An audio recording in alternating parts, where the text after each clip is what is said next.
Welcome বন্ধুরা, চলে আসলাম আমার আপনাদের মাঝে নতুন একটা ভিডিও নিয়ে। আমি আজকে দেখাবো কিভাবে জাপানিজ স্টাইলে কিভাবে স্যালমন ফিলে করে।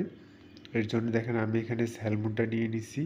আমি আজকে যেটা দেখাবো আপনাদের একদম অথেন্টিকভাবে জাপানিজরা ঠিক যেভাবে স্যালমনটায় ফিলে করে, স্যালমনটা অর্থাৎ কাটা ছাড়াই। তো আমি সেভাবে আজকে আমি স্যালমনটা আপনাদের কেটে দেখাবো। দেখেন আমি ফার্স্টে স্যালমনের মাথাটা ফালাই দিলাম। মাথাটা ফালাই দেওয়ার পর সালমনটা ফিলে করে নিলাম। এই দেখেন সালমনটা আমি কি সুন্দর করে ফিলে করে নিছি।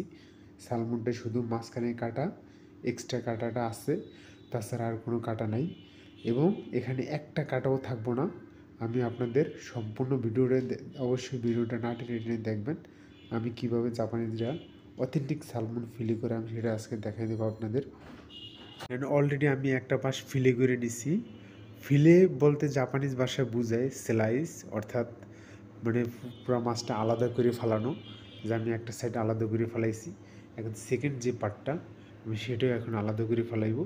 আলাদা করার পর আমি আপনাদের দেখাবো শুধুমাত্র মাঝখানের যে ছোটো ছোটো কাঁটাগুলো থাকে সেই কাঁটাটাই থাকবো এক্সট্রা, এছাড়া আর কোনো কাঁটাই থাকবো না।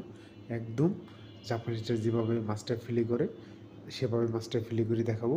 আমি বহুত রকমের মাছ কাটছি, ইতালিয়ান স্টাইলে আমি মাছ কাটছি, স্প্যানিশ স্টাইলে আমি মাছ কাটছি, কিন্তু জাপানিজ স্টাইলের মাছ কাটার মতো এত সুন্দর এত নিখুঁতভাবে আমি আগে কখনো পাইনি।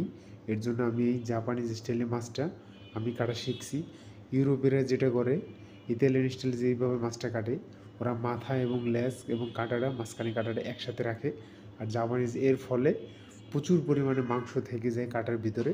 আর জাপানিজের যে স্টাইলি করে, এই স্টাইলি করলে দেখেন কোনো এক্সট্রা মাংস থাকার কোনো সুযোগই নেই। এর জন্য কোনো এক্সট্রা মাংস থাকেই না। এর জন্য আমার কাছে এই কাজটা সবচেয়ে বেশি ভালো লাগছে।